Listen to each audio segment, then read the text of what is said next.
Thank you, and good morning. Morning. These are challenging times, not only for America, but for the world. American leadership is being challenged. China is the rising star in the East.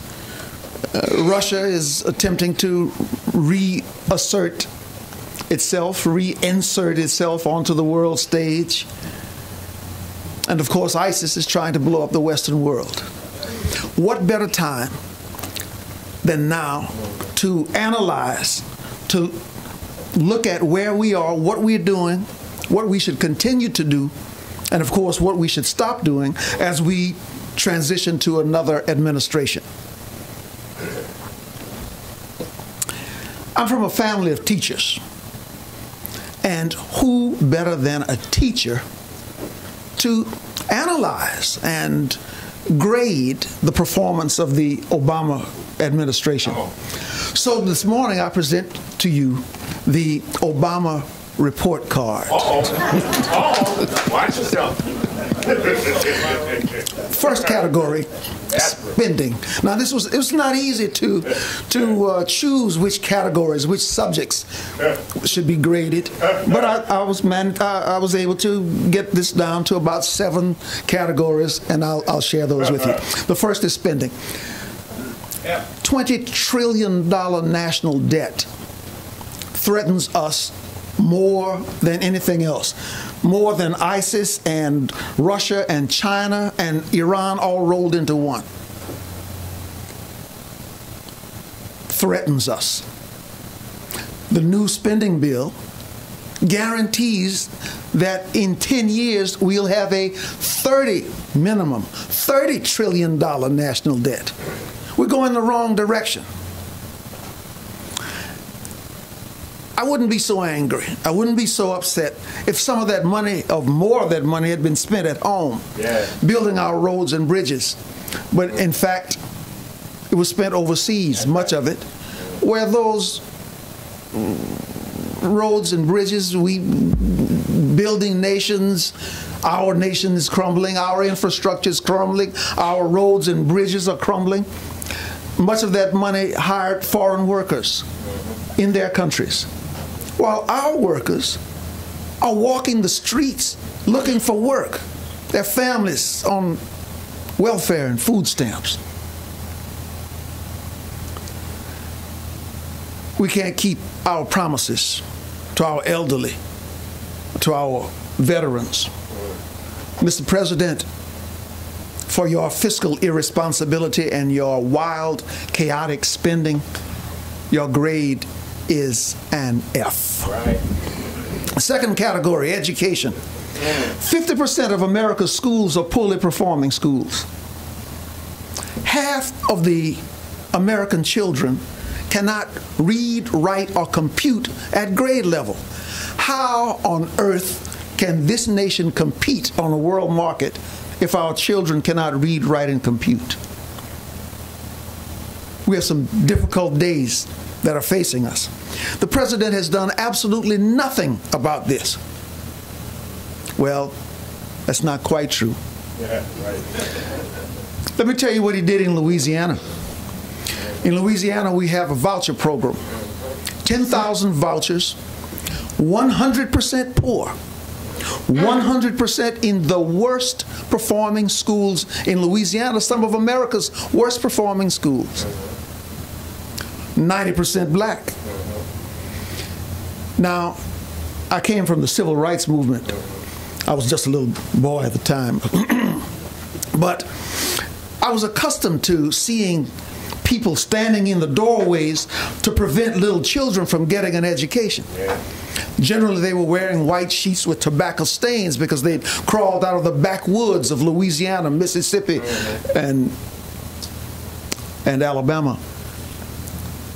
But now, crawling out of the belly of the White House and out of the belly of the Justice Department, these thugs wearing Brooks Brothers suits came down to Louisiana to terminate, to put an end to that very nice voucher program. That is what this president, that's how I will remember him all of the rest of my life. And they said that they should terminate the voucher program because it violated the civil rights of somebody. I still don't understand who.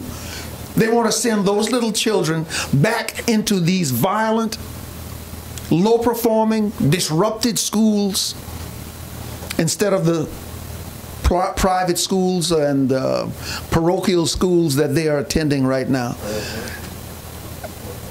If I seem a little upset about that, it's because I take it personally and I am really offended by it, and I must give our president a grade of F minus. F minus. And Mr. President, when you leave the White House, turn out the lights and take Common Core with you. Come on.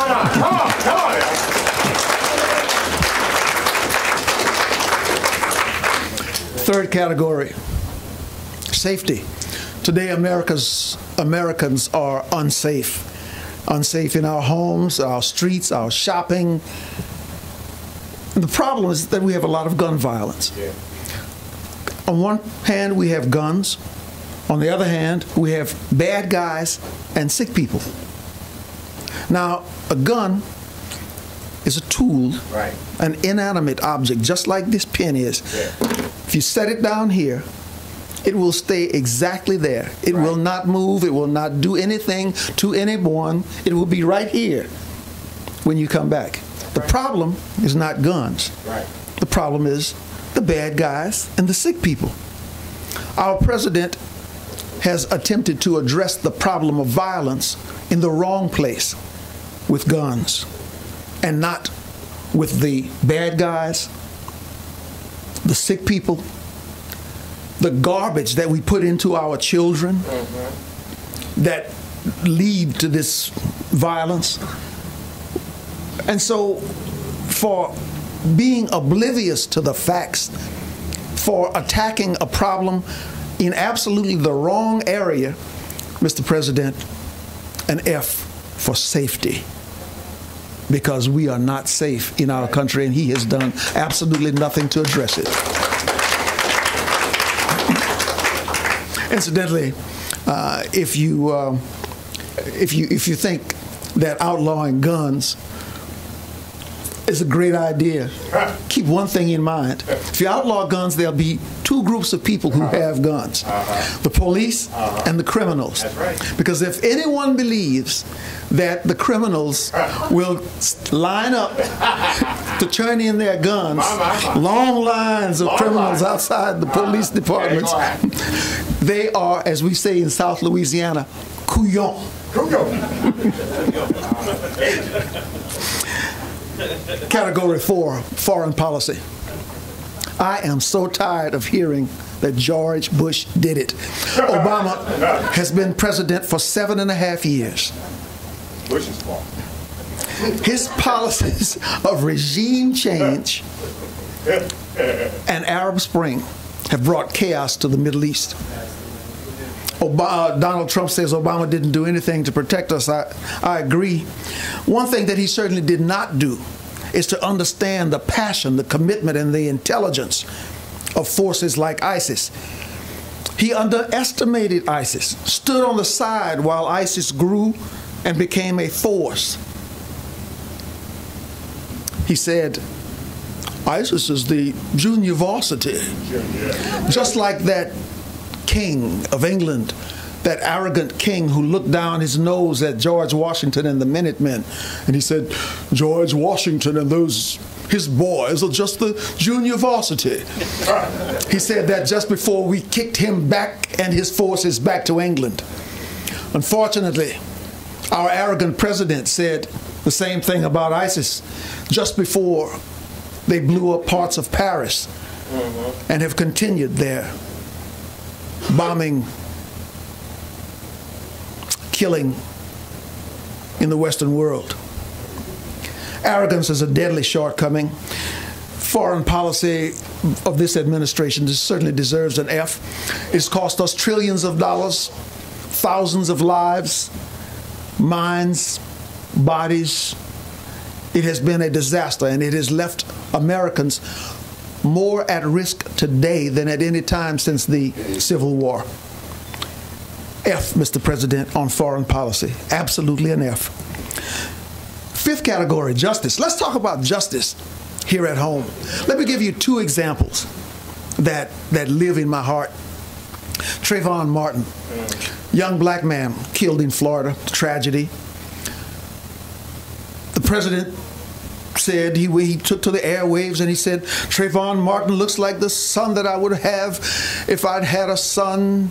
And he sent his minions from the Justice Department down to Florida, and he demanded justice for Trayvon Martin. There's a young man named Christopher Lane. Very few people know his name. Christopher Lane's a young Australian student here, a young white man who was killed by, tragically, some young black men. I didn't hear. Now, Christopher Lane, I have sons. That's one of mine right there. Christopher Lane looks like my sons.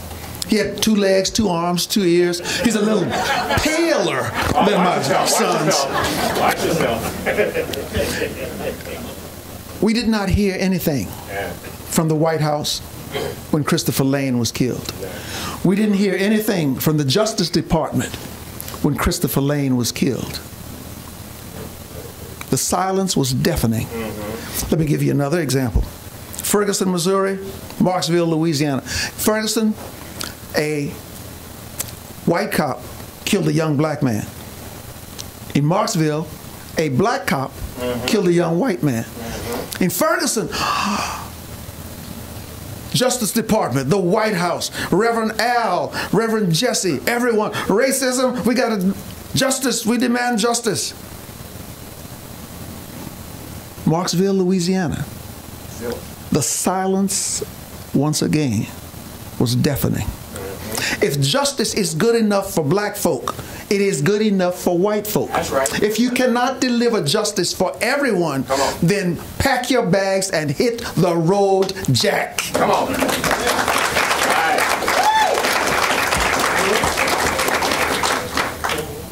Justice, Mr. President, an F.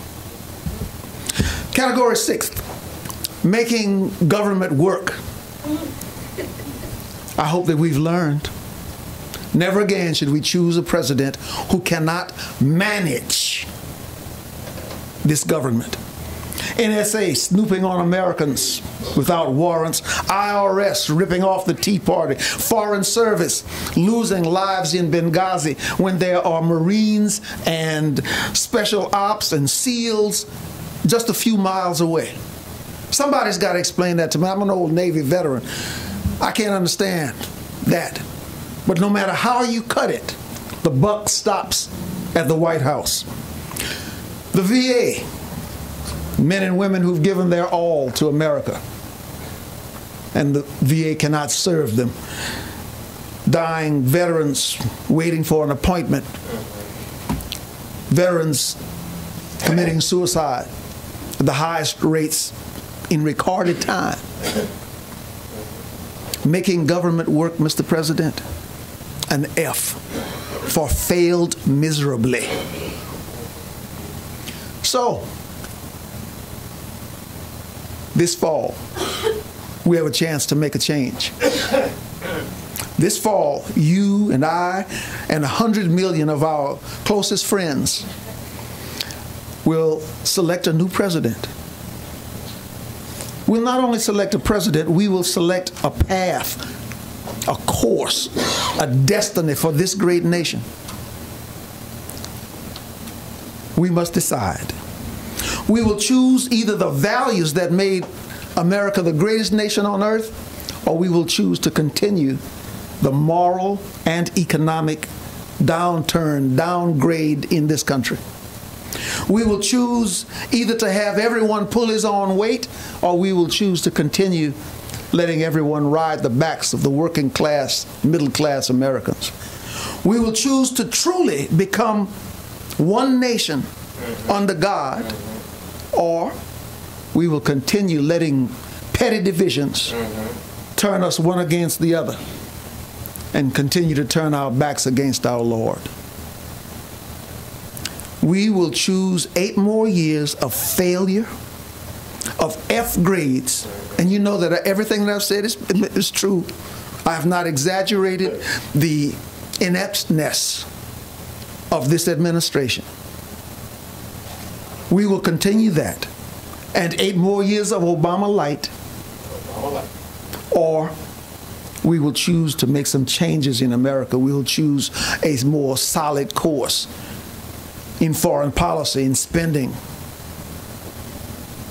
in managing government. My fellow Americans, we deserve better. America deserves better. We cannot survive 8 more years of Obama light. So the minute you walk out of that door, you should begin to roll up your sleeves, work, network, call, do everything that you can to make this change, to bring about this change. If we don't, we will have a Supreme Court that falls off the left side of the cliff. We'll have government that continues to not serve anyone. It works against us and not for us. So I ask you to please, this fall, actually now, let's start now. Let's roll up our sleeves and take back our White House. Let's roll up our sleeves and take back our country. May I answer any questions that you have, please?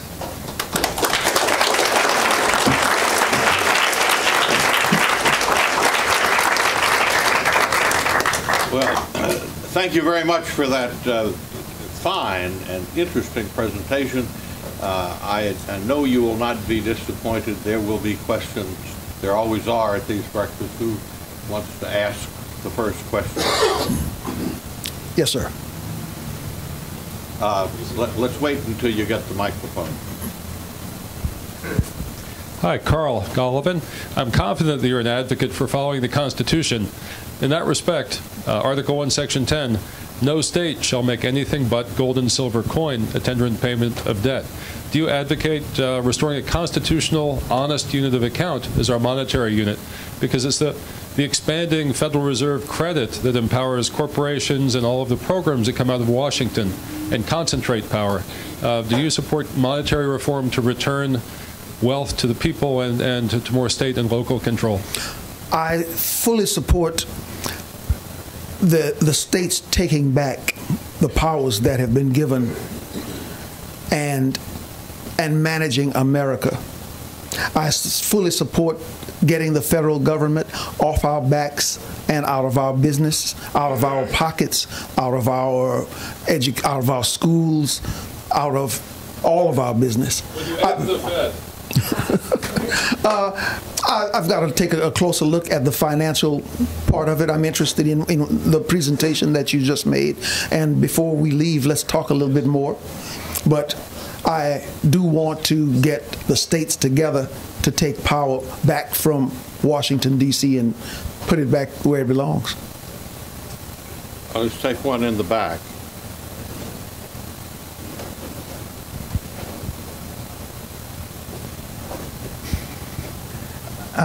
Curious what your view is on the Trans-Pacific Partnership in terms of promoting U.S. interests here in the United States and also overseas.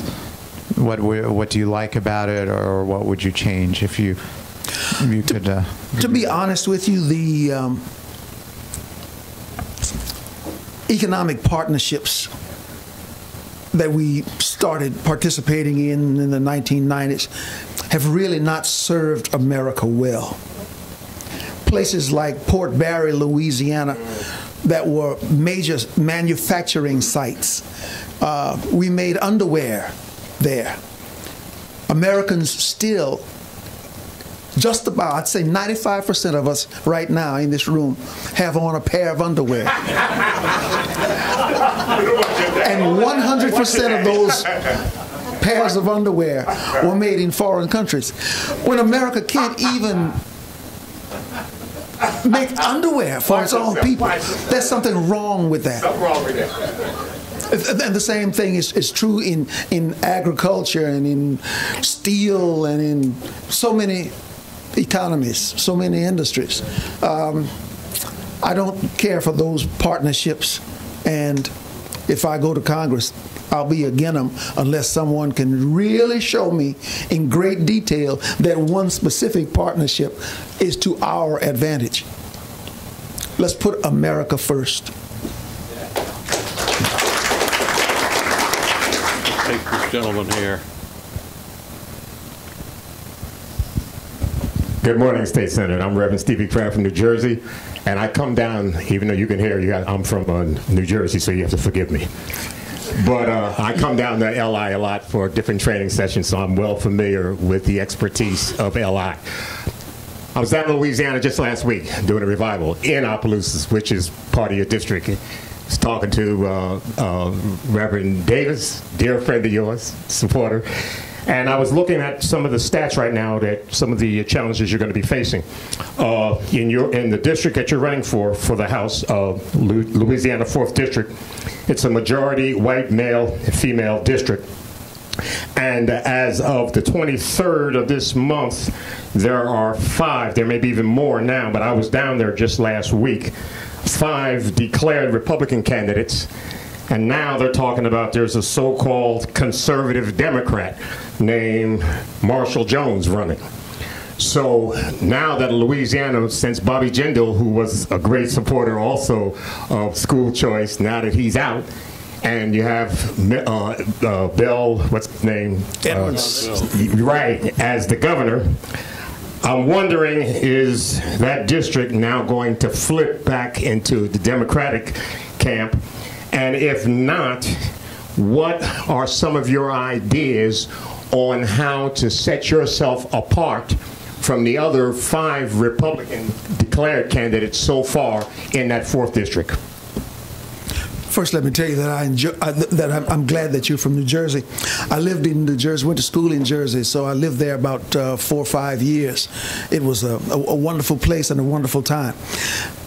Looking at Louisiana right now, I intend to distinguish myself with one thing, one word, and that's values. Come on.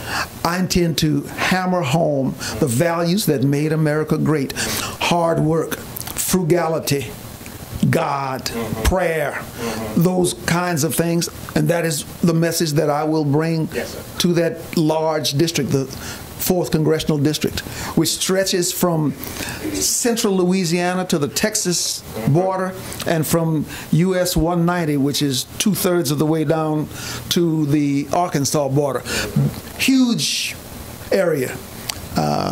Hardworking folks, mostly rural, one major urban area, and that's the Shreveport area. But most of the folks are country folks who we hold to our Bibles and our guns. Yeah, and your grits. You noticed we serve grits here. I know. Guns, grits, and grits. Guns, grits, and grits. All right. Thank you. Yes, sir. Next question. In the back there, the man in the red shirt.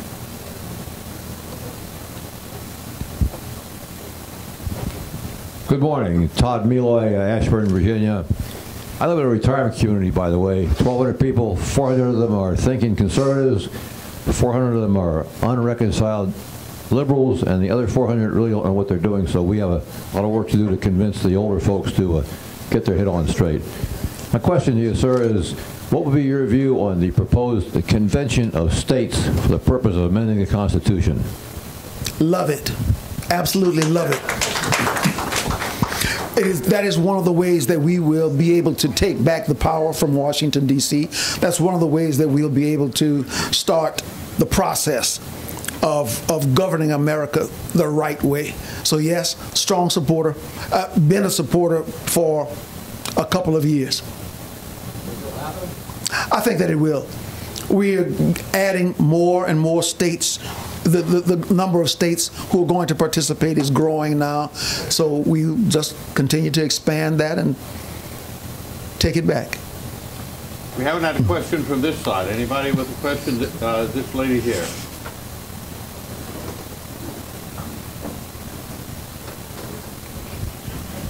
Good morning, sir. Thank you for taking some time out of your busy schedule to be with us this morning. My mom is a lifelong Democrat, and a few years ago I asked her the question, why are you a Democrat? And she said, well, because Mom and Dad were. Now, we never came back to a conversation on it again, but a few years ago she showed me that she had switched to the Republican Party. She apparently had not been able to square what she believed in with what they were doing. So as somebody who kind of went through that same thought process, I wonder if you have any advice, or maybe as we go out and we talk to other people, because I think at the end of the day, to go through that process, you're essentially having to admit you were wrong. Mm-hmm. So how can you help us go and talk to other people to maybe examine their own values and why they are Democrats today? I think that if we talk about values, you know, I'm a strong values supporter. If we talk about what the proper role of politics should be in government, what should government do for people, and what should it do not for people, I think that those are the ways that we can sell our values and where we are. My mother died at 104 and was also a lifelong Democrat. When I made the switch, I was on the Senate floor and sitting at my seat, and my mother called. The head of the Democrat Party had said some just crazy things, and Mother called and said, "Elbert Lee, did you hear what that lady?" "Yes, Mother, I heard what she said." Did you participate in that?" "No, Mother, I didn't. This was the head of the Democrat Party who had made these remarks. I didn't participate in that." "Well, you just better be careful who you associate with, because I don't want you to bring dishonor to our family." When my Democrat mother, at 103 at that time, called and made that plea to me, I hung up and immediately called I didn't even put the phone down, just pressed the button, called my registrar of voters and said, "Fix me up, brother. I got to make a change." But Gotta make a change. values, the values of my 103-year-old, 104-year-old mother had not changed, but the values of the Democrat Party had left her behind, and left our church behind, had left our community behind, and certainly left my heart behind. That's good.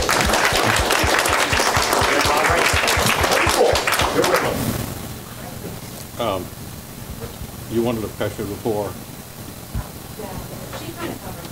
Oh, okay. That's good. Let's take a question from this gentleman here. That was it. Do you believe in peace through strength, meaning that we have to do something to get the United States Navy back on the road? Right now we have 10 aircraft carriers, but only 2 of them are working. There are 8 aircraft carriers sitting there non-operational, and we're not showing any but we're not helping peace through strength because we're not showing any strength. Thank you. I absolutely agree. This administration has shown no muscle and very little brain. Being an ex-Navy guy, 64 to 68, incidentally, when there were some other people, like a fellow named Clinton, when they were ducking and dodging and running from military service, I did not have to. I was 4F. I was an asthmatic. I tore up my draft card and volunteered to join the Navy because America was calling at that time. We must have a strong military. That is the only way that we can counterbalance the interests of the Chinese, the Soviets, ISIS. For us to have permitted ISIS to grow and develop was a failure of intelligence and a failure of muscle. We should have known that they were growing, and then we should have. Yeah. This was a small operation. Should have been crushed like one crushes a cockroach, and we didn't do it. That was stupidity. That was criminal. If I can have a voice in government, we will have a strong military. Yes. We don't have to beat up everybody. We just have to be ready so that when the moment comes, we can crush those things, those movements that would threaten our freedoms and liberty. That's good. Thank you. Okay, a question over here. Good morning. I'm actually a resident of Shreveport, Louisiana. And as you know, Shreveport has a large African-American community. I was wondering if you had any strategies on reaching out to the African-American communities and what we as Republicans can do to reach out to more minorities. Two strategies. One, toward the young people, we are aggressively pursuing a campaign in the social media. Two, for the people who are over 25, 30, we are working very hard in churches, fraternities, sororities, Masons, Knights of Peter Claver, all of those kinds of organizations, to take our message to them directly so that they will know and understand. And we're trying to show them what has happened to our community when we have put all of our eggs in one basket. Yes. When one party does not know us and the other party has us in its hip pocket and owes us nothing, so that they can bring 20 million new Americans without taking us into consideration, without taking our education, our jobs, our welfare into consideration at all. Totally ignored. I think that we have been so far, especially in churches. We've been kind of successful. Pray for us. Another question? Yes, ma'am, here.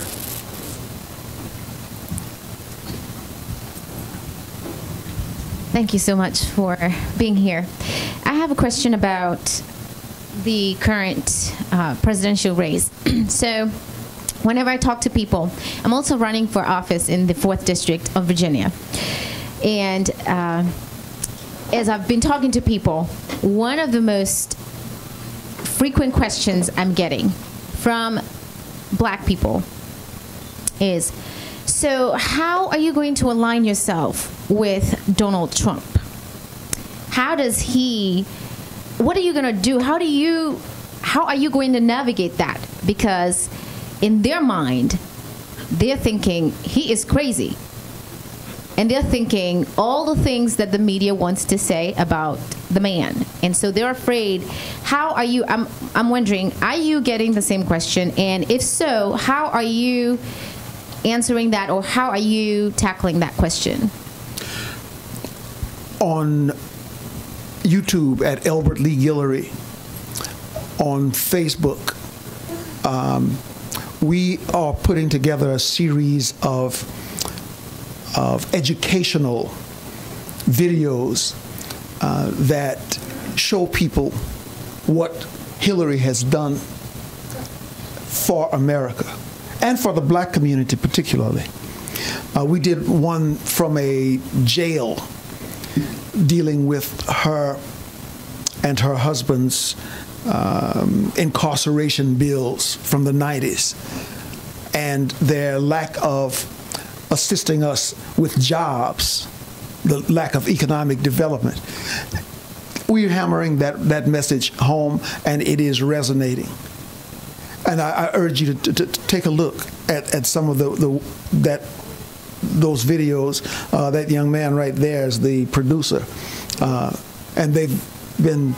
The last one that we did from a jailhouse had about 6 million views. So join me. Let's deliver that message to our community. the Democrats have not served us well. That's been a disaster. So let's hammer that message home to them. And good luck in the fourth. There's a question back here.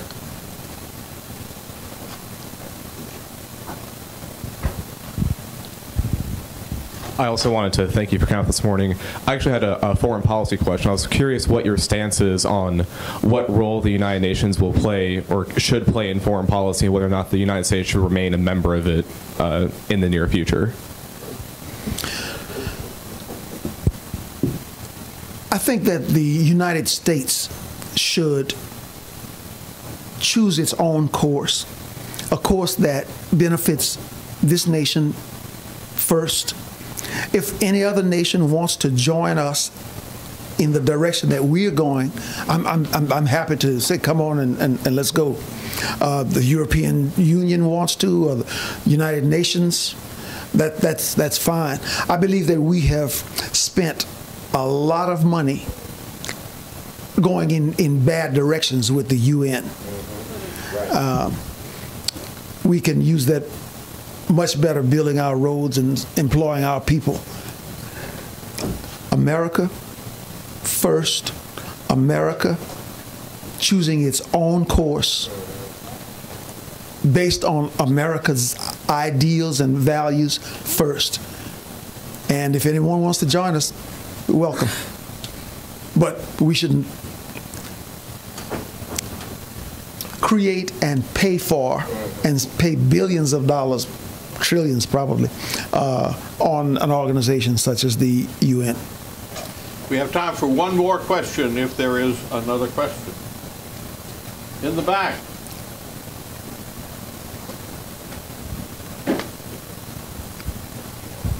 Thanks for your comments. It's great to hear you, and thank you for being such a good. You can hear me? Okay. Yes.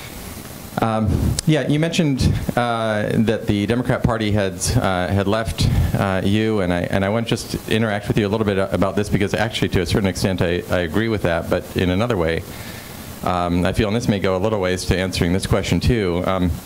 In my view, the Democrat Party, at its philosophical core, has never changed in its, for example, its embrace of the concept of involuntary servitude.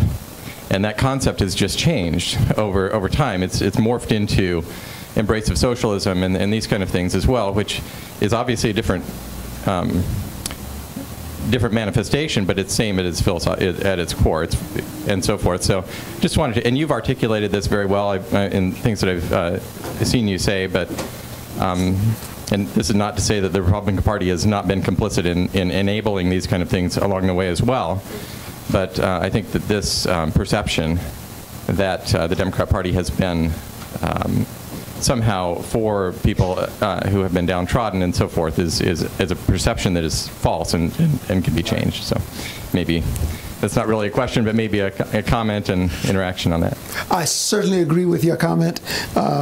If you compare, and I spend a lot of time when I'm talking particularly to black audiences, comparing the history of the Democrat Party and to the history of the Republican Party.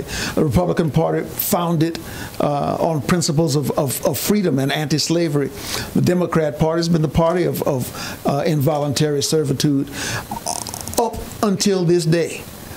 And I was here I lived here and worked here during the Nixon years. I like to talk about the relationship between Nixon and Eisenhower and the black community. Richard Nixon created more black millionaires than any other force on earth in the history of this country. Nixon was great for our community, and no one, including the present administration, has even approached the level of assistance that Richard Nixon provided to lifting economically, lifting folks up and getting them jobs and work. But the history is perfect. I love that angle because it is so clear and so true.